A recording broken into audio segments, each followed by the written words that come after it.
Moment we've all been waiting for. I guess I get the privilege of introducing Zakk.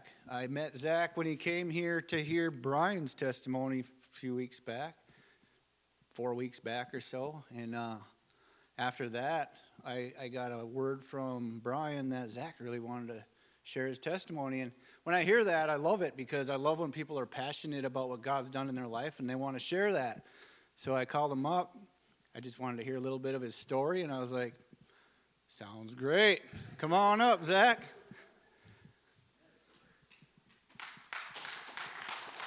All right. All right. Let me grab All right, I'll do a little introduction because I don't know a lot of people here. I know some, but not everyone. So, as Dan said, my name is Zakk Bandemer, recovering alcoholic and a believer in Jesus Christ. I'm 33, almost 34, and my wife tells me I'm very old. So, I feel old some days, but I know I'm still young. Otherwise, my wife Tony's back there. We've been married 3 years now. We live in Grand Rapids, moved there shortly after we got married, and we have two little girls, a 2 and a 1-year-old. So they're at home right now with grandma, sick right now. So let's pray that they get better. I'm on a daycare duty tomorrow, so I need all the help I can get. But so we have the 2 little girls. We have 2 insanely hyper dogs at home. My wife's a full-time student. I shift work at the mine. So our life is extremely busy, and it's crazy at times, but I think we're used to it, and I wouldn't have it any other way. I don't know. We went on a little vacation a month ago, the 2 of us, for the first time without the kids, and I didn't know what to do with myself. I just sat around and was waiting to take care of a kid somewhere or do something. There was no kids there, so we're used to the craziness in our life.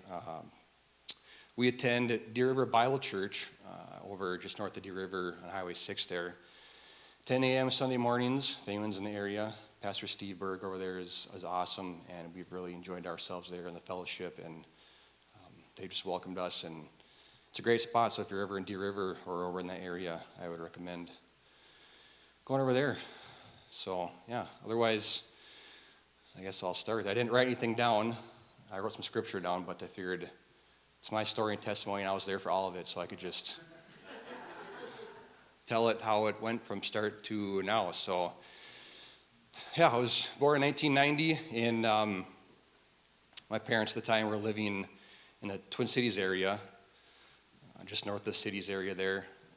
And then my sister came shortly after me, 3 years after me, so it was just the 2 of us. And then when I was 5, my parents got divorced, and we moved with my mom up to Hibbing. That's where the majority, if not all, of her family is or was from. A lot of them are still in the area. Some moved away, but so we moved to Hibbing when I was 5, and I had a very good childhood, I would say. I felt loved by my mom's family and my dad's family, and I was lucky enough that when I was a kid, like I said, a lot of the family was still in town. Some have passed on over the years, but they were at all my sporting events, all my school concerts. We did all the birthday parties together, holiday events, all that stuff. So I felt blessed to have all that family time as a kid. And as far as the church life went, we didn't go to church with my dad, but in Hibbing with my mom, we went to the Catholic church right by the high school there. Most of my mom's family is Catholic, pretty devout Catholic. So we went to church there. My sister and I went to school at the Assumption Catholic Church there. And as a kid, I did not like church. I just thought it was just boring. I don't think that's abnormal for, especially maybe boys that just like to play sports. And I hated sitting in church for an hour every Sunday. It just wasn't my thing, and I struggled with that for most of my life, really. But when we were at the Catholic Church, and they would explain to us that I had to do so many good deeds to get to heaven, or give so much money to church, or there was all these rules, and it was, at the time, it was just confusing to me. I didn't understand, well, how good do I have to be? If I pray enough, if I do 10 Hail Marys, will I go to heaven? I didn't really understand that, nor did I didn't care enough to ask anybody. It was confusing to me. And when we were kids, we went to all, in the summer times, we did all kinds of community events and whatnot. And I remember probably being 10, 11, 12 years old, we were at some kind of vacation Bible camp or community Bible camp up at a lake in town, and someone there had told me the truth, had read John 3:16 to me, and I just believed him.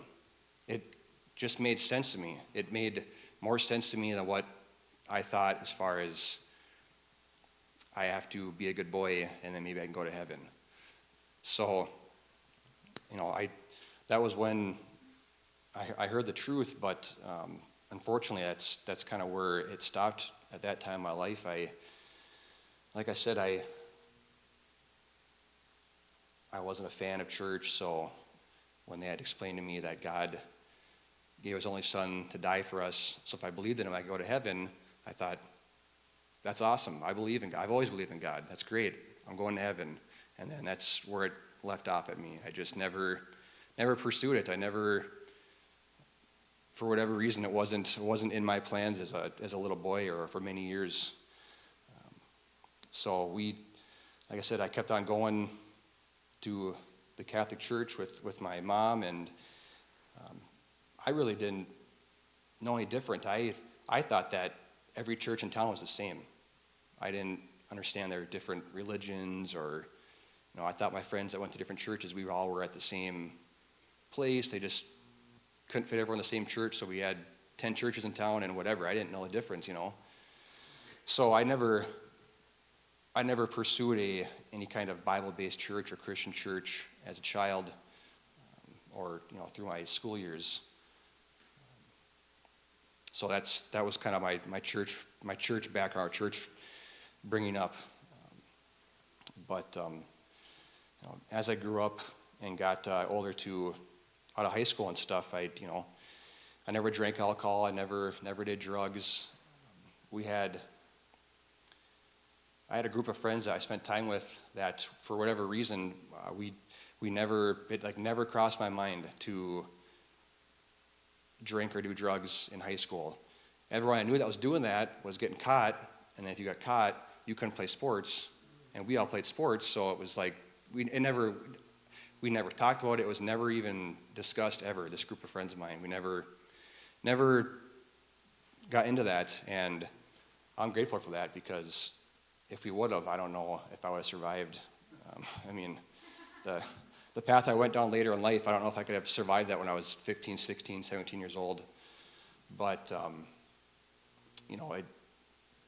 my family on my mom's side has a lot of alcoholism, drug abuse, and I think a lot of it kind of happened or went on before I was around, before I was born. But I would hear the stories and just how people acted back in the day and whatnot. And I knew enough as a child that I didn't want to get involved in any of that. And I wanted to play sports and do good in school. And that was the way it was. So I was fortunate enough to be pretty good at baseball, where I got to go to college on a scholarship down to Iowa after I graduated high school. And so then when I got to college, that's when I started drinking, like everyone's doing. And I loved it, which was probably a bad sign. I should have known that back in the, when I was 18, but I just remember drinking for the first time, and we had a great time, and like a day later, I just thought in my mind, like, let's do that again tonight.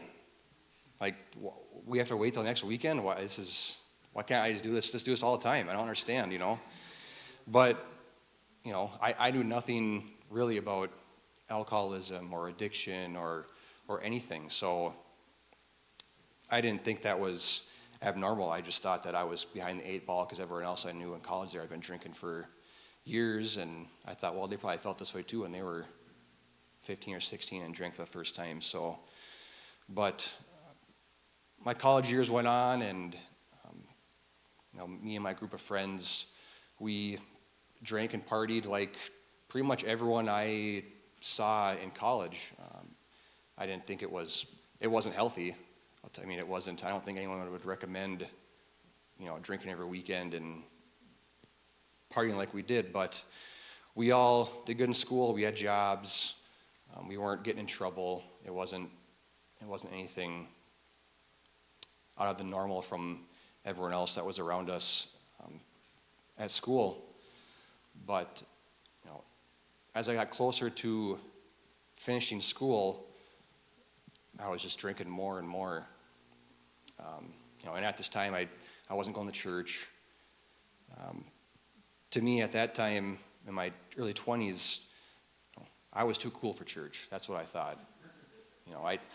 None of my friends went to church. Like no one I knew or spent time with went to church. So it's not like I had friends going to church on Sundays and I'd hop in with them or whatever. No one went. No one talked about it. It was just kind of I'd come home at Christmas time and Mom would make me go to church on Christmas or whatever, and that was basically it for a long time in my 20s. Even though like I said, I'd always believed in God, and I knew the truth. I knew God was real. I never doubted that. I just spent a long time in my life under the assumption that I know God is real, so that's good enough for me. And that ended up being a big mistake for me. But as school winded down, I was 22, 23, and everyone was kind of going off different directions and whatnot, and I was drinking all the time, but it wasn't affecting me. I was still doing what I had to do and going to work and this and that. I didn't think it was anything wrong with that. Like I said, I had heard stories or knew people in my family that had dealt with alcoholism, but I had never seen it with my own eyes before. So to me, I thought that alcoholism was some old guy who was homeless and, was just in rough shape, poor health, that kind of thing. I didn't think you could be 22 years old and be an alcoholic. Wasn't any trouble. I didn't think it was possible. Another immature big mistake on my part.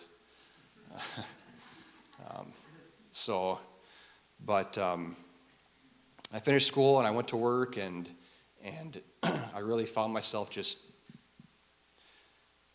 the drinking was just out of control, and I didn't have like a girlfriend at that time, or I wasn't really around anyone, any family per se. I was kind of living in the cities or the Mankato area, and I would go to work, I'd come home, I'd drink, pass out, and do it all over again. I did that for years, and I started to notice my body was changing. I was getting sick, and like I said, I didn't understand what was happening because I'm 24, 25 years old. How can I should be healthy. What is going on? This only happens if you do this for 30 years, not 3 or 4. But like I said, a mistake on my part. So, there was a time I was about 25 years old, and I think around that time, before my first treatment, I had drank every day for almost 3 years straight. I could count maybe 2 or 3 days in 3 years where I didn't get extremely drunk. And finally, just my body gave out on me, and I ended up going to my first inpatient treatment at Hazelden over in just north of the cities there. And I can remember going there, and I didn't know anything about recovery or sobriety or anything. I didn't even know that people were sober. I didn't, I thought I was going to go there and my body was going to heal up, and then I didn't know what was going to happen. And so in the process of being there, they, explained to me, they go through the 12 steps, and they explained to me how, finds the spirituality or faith is a big part of recovery, and they said, do you believe in anything? Are you religious? And I said, oh yeah, I believe in God. And they said, oh great, that's what you need. So I'm thinking, I got that checked off. Let's get on to the next, why, that's checked off, that's done with. So let's get to the important stuff. Why am I killing myself here? And that was my philosophy for years and it ended up almost killing me. I never, through all these years of trying to get sober and get back on the right track, I never pursued God or to find a church I liked or a group of fellowship or nothing, because I thought, I know God, I believe God, and I've never not believed God, so I need to figure out why I can't stop drinking. I already know God, let's get on to the important stuff. It's just not smart. So I did the first treatment, and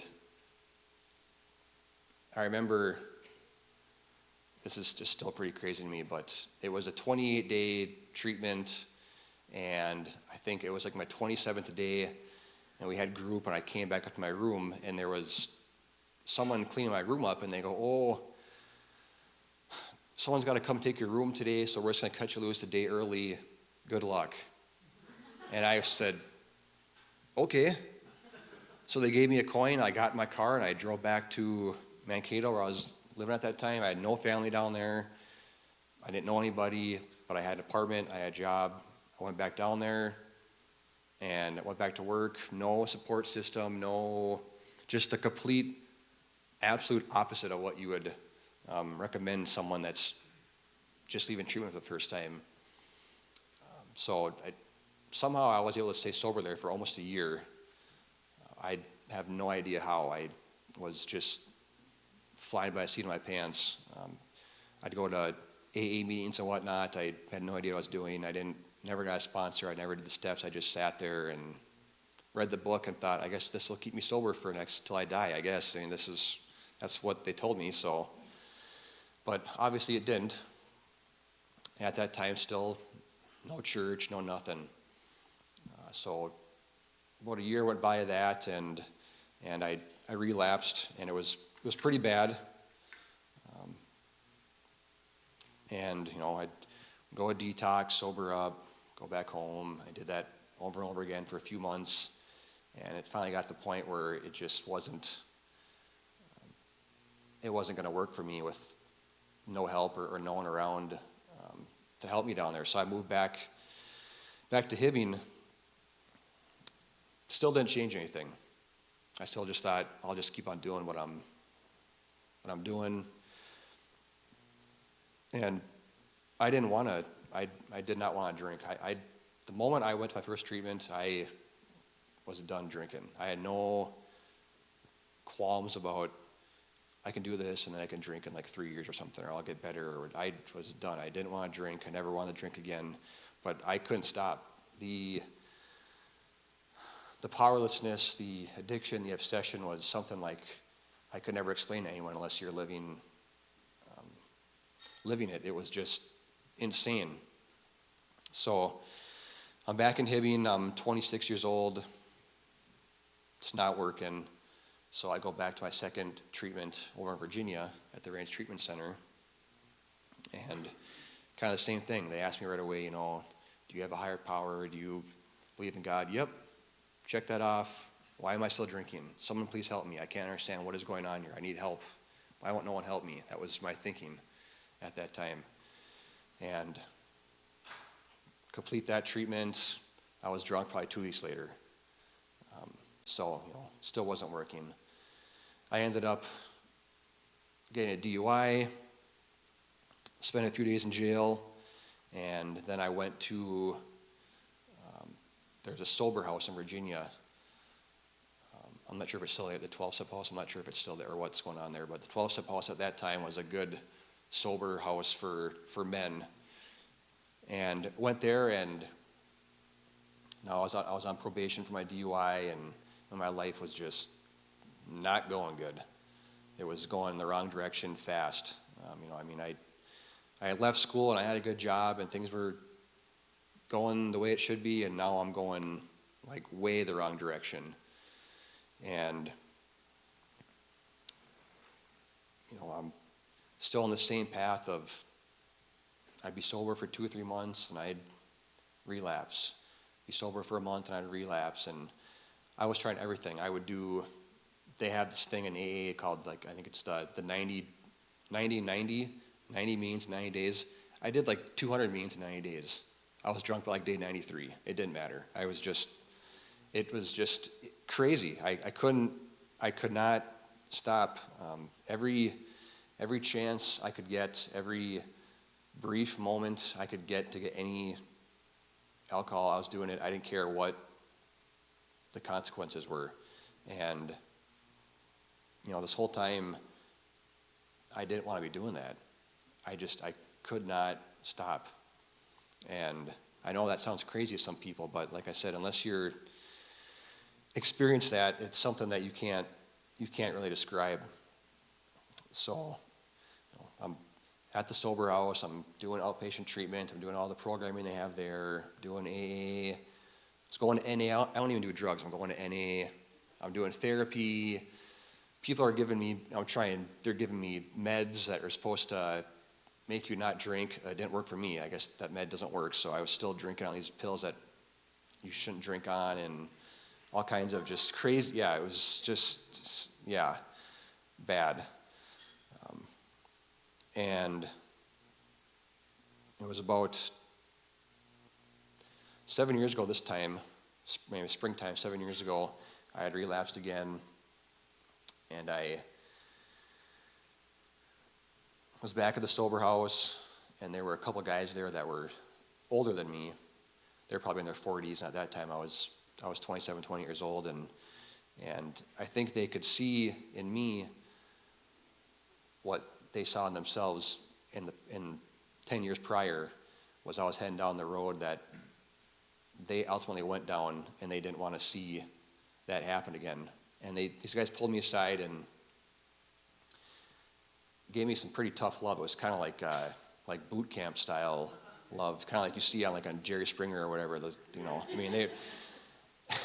And one, it was Ryan Moats, he's since passed away, but he said, he said, I've known you for a while and I've never heard you talk about God or any kind of higher power or church or nothing. He said, you need to find something. I don't care what it is, but you need to find some kind of belief system where you need to get involved in, because everything else you're doing is not working. And I didn't believe him, but I begrudgingly said, yeah, I'll try anything at this point. And he said, well, there's this meeting down the road in Virginia that I go to. It's called To Be Free Addiction Ministries. So he said, why don't you come down there with me? I think his mom and some of his family went to church there, and he had gone there in the past and whatnot. So I went with him, and I didn't want to go. I was still under the belief that I'm too cool for church. It's only going to be a bunch of old guys and whatever, and I don't want to get, I'm still young and I don't want to do this. But I went, and I met Brian there, and he wasn't old. And he was, this was like 7 years ago, so he was, not old then. But so I met Brian there, and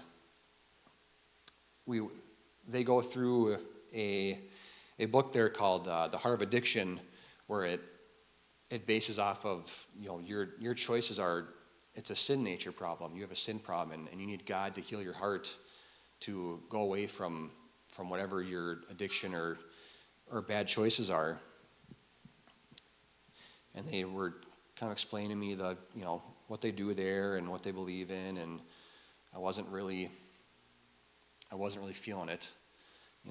I was enjoying myself, but like I said, at that time I was really at the end of my rope as far as I didn't know what to do anymore. I tried everything. I I was so sick of doing what I was doing, just going back and forth, and I didn't want to drink anymore, but I couldn't stop. I didn't know what to do, and everything that I wanted to do, I wasn't doing, and things I didn't want to do, I couldn't stop doing, and we were at To Be Free this first time, and they're going through a chapter of the book, and then it's got various scriptures in there that kind of relate to what they're reading on, and they come across Romans 7:15. Paul says, "For what I am doing, I do not understand. For what I want to do, that I do not practice. But what I hate, that I do." I wasn't really paying attention, but I heard when he read that, and I said, "What now? Like, can you?" I said, "What? That's in the Bible?" And he said, "Yeah, that's in Romans. That's Paul wrote that." And I thought, how could that guy know how I was feeling thousands of years ago? I mean, to a T. It couldn't have been any more clear. And I thought, wow, I mean, maybe these people are onto something, because this is, I had never heard something like that before, where it spoke to me just so, I mean, it was like it took around my soul. What I was thinking is what Paul had written down, thousands of years ago. So I stuck with that program. I got involved with the church there, Grace and Truth Bible Church, and I think shortly after that they had a Memorial Day picnic at one of the guys' houses there on the river, and they invited me. I really didn't want to go, because I didn't want to be stuck all day spending a day with all these church people. I didn't know, I didn't know anyone really, and I just didn't want to be there. But Pastor Dan Miller, he just didn't take no for an answer. He just showed up at the door and said, "Get in." And so we went down to this guy's house. He had a beautiful farm on the river, and there was 200 people there. I don't know. I mean, the whole church was there, and we were there the whole day, and we're playing volleyball and eating food. And I remember just sitting there, looking around, thinking, "Oh, everyone here is really happy. Like, this is great. No one's fighting. No one's drinking. This is great." I'm like, what is going on here? I want to, whatever this is, I need to somehow get involved in this, because this is what I think can help me. And so I stuck around with that church and the To Be Free meeting on Thursday nights, and did that for quite a while. And ultimately, I wasn't strong enough to be on my own. I didn't have enough good roots in me as far as the Word or Scripture. I relapsed again. I was back in the sober house. Got back with the church, doing that again, and then I relapsed again. And at this time, I was still on probation for my DUI, so they were gonna have me spend a week in jail or whatever they were gonna do. But I was so disgusted with myself, and I knew that nothing was working, and I didn't know what else to do. So I just chose to go serve my time in jail. And I thought, this is going to do me some good. I got to figure my life out here. I'm not going to do it. I can't do it outside because it's not working. I've been trying this for years now. I need to figure this out. So I did, 7 months at NERC at the workhouse there in Duluth. And got there, I spent the first few days there, and the reality hit me like, maybe this wasn't a good choice. Can I I didn't mean that. Maybe I'll do my week here, then I'll just go back. But obviously that wasn't, that wasn't an option. And I had obligations in the outside world that, I had bills and stuff that were due, that I'm sitting in jail, and it's like, I don't know how I'm going to pay these. I don't know what's going to happen. I was worrying a lot, what am I going to do? Like, how am I going to survive this 7 months in here? I have bills to pay. Where am I going to go after this? And so I was reading the Bible in there one day. I was probably there 4 or 5 days. I'm reading the Bible, and I came across in Matthew chapter 6, and Jesus says, "Therefore do not worry, saying, what shall we eat, or what shall we drink? For your heavenly Father knows that you need all these things. But seek first the kingdom of God and his righteousness, and all these things shall be added to you. Therefore do not worry about tomorrow, for tomorrow will worry about its own things. Sufficient for the day is its own trouble." I stopped and I thought, well, if I'm ever going to trust the Lord and believe what he's writing down, I better do it now, because I have no other options.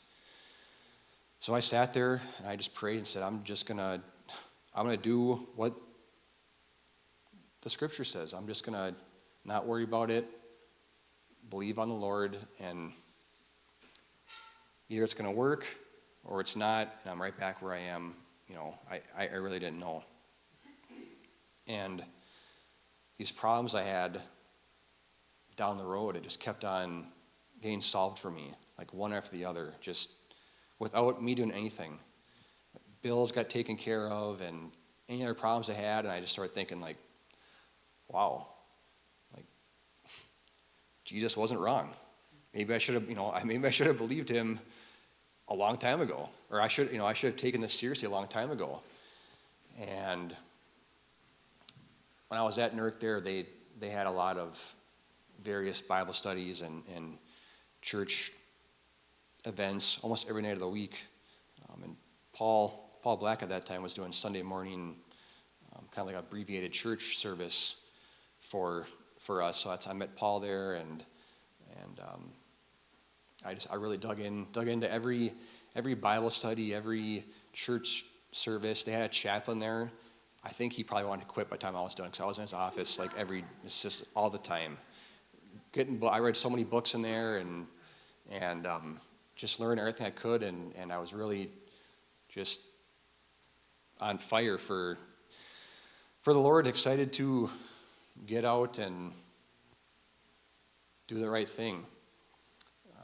So I left NERC and went back to Hibbing, and I got a job, and I got an apartment, and I got hooked back up with the To Be Free ministry in the church over in Virginia there, and everything was going great. And then I started to slowly drink again. But the scary part for me was I wasn't winding up in detox. I wasn't winding up in jail. I still had my job. Everything was still going fairly smoothly. But I knew that there was no way it was going to finish like that. And I realized I was just basically watching a slow motion train crash go downhill, and I didn't know when it was gonna stop or what, but I knew how that story was gonna end. I was gonna wake up one day in the hospital or in jail or dead. I lose my job, lose my apartment, lose my girlfriend, my family, everything. I knew that was gonna happen. And things started getting a little worse and worse, and it finally just came to a time where I was so sick of the last couple years of my life, bouncing back and forth from sobriety to drinking and back and forth and having to start over, and no one could trust me because I always screwed it up, and I was doing it again. And I had to make a decision. Either I was just gonna say goodbye to everyone and just drink and just see how long that lasted, and maybe I'd end up in jail, or maybe I'd die, whatever, or I was gonna go on the straight path and be sober and follow the Lord, and there was not gonna be any back and forth at all. So I spent 2 or 3 days, I spent a weekend alone in my apartment. I didn't really talk to anyone on the phone. I just kind of sat there, mostly in silence, for like 2 days, contemplating this. Should I just drink and just get this over with, or should I give it up for good, and this is, I have to do this. And luckily I went on the right side of the right choice to, I need to get on the right path, but I had to pray to God and say, I cannot do this alone. I've tried everything. I can't stop. I have my foot, I'm dabbling a little bit with Jesus, but I'm not both feet in. I'm not giving it my all. And I said, I'm going to do this, but Lord, please, I need help. I need this obsession of drinking alcohol to be taken away from me, because I don't think I can do this without this constant obsession of always wanting to drink. And I had heard for years at different AA meetings, old timers say, I asked God to take my obsession away, and he took my obsession to drink away, and I've been sober ever since. And I used to think that was made up. I would sit there and think, this is like some big AA conspiracy that all these old timers are telling this story, because I'm like, I didn't know anyone personally that had that experience. I only heard it from guys that have been sober for 30 years, and it was like, I honestly thought it was some big joke they were telling. I didn't understand it, and I asked the Lord to remove that from me, and it was an earnest, honest prayer, not like times before where you're praying to God, God, get me out of this, I'll do anything. This was a real prayer, and I didn't know it at that time, but he did remove that from me. From that moment, I haven't thought about alcohol at all. So it was Easter weekend, 2019. So that's when I had my last drink, coming up in 5 years here.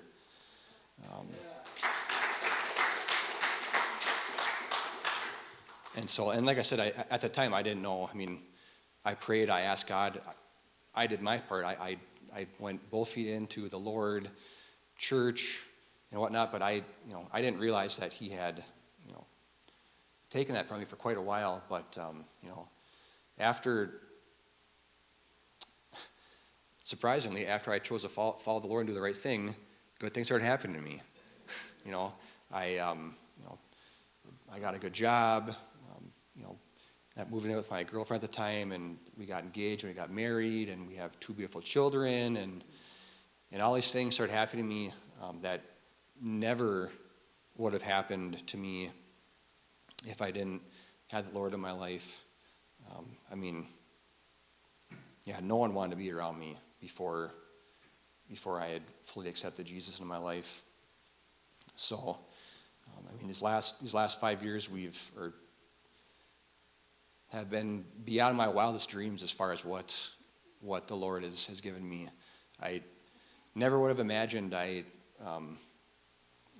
would have all these things in my life, and the family and the kids, and just a job I never could have dreamed of. So it's just been amazing, and I need groups like this to do that. I need a fellowship. I need something to help me, because on my own I can't do it. I know I can't do it.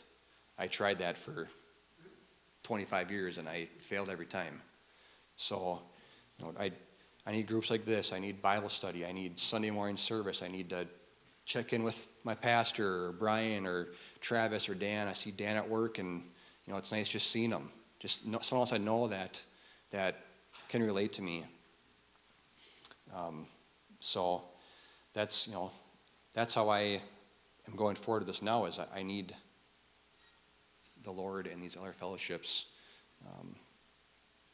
to stay on the right path. So I'll close with this, and then we'll wrap it up. But as I just said, my life is better than I ever could have imagined, and it's amazing. It's a miracle. It's awesome. But that doesn't, I'm not perfect, right? So, I still live with the shame, regret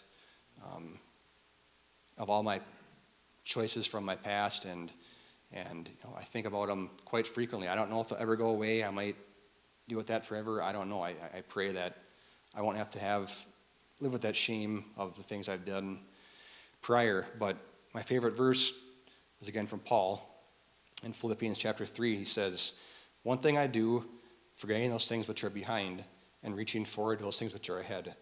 I press toward the goal for the prize of the upward call of God in Christ Jesus." So, again, if Paul's saying that, that's good enough for me. So I would just encourage anyone here to remember that. If you have shame, guilt, remorse, whatever, think what Paul said. Forget those things in the past and reach forward for the upward call of Christ. All right? Thanks for having me, guys.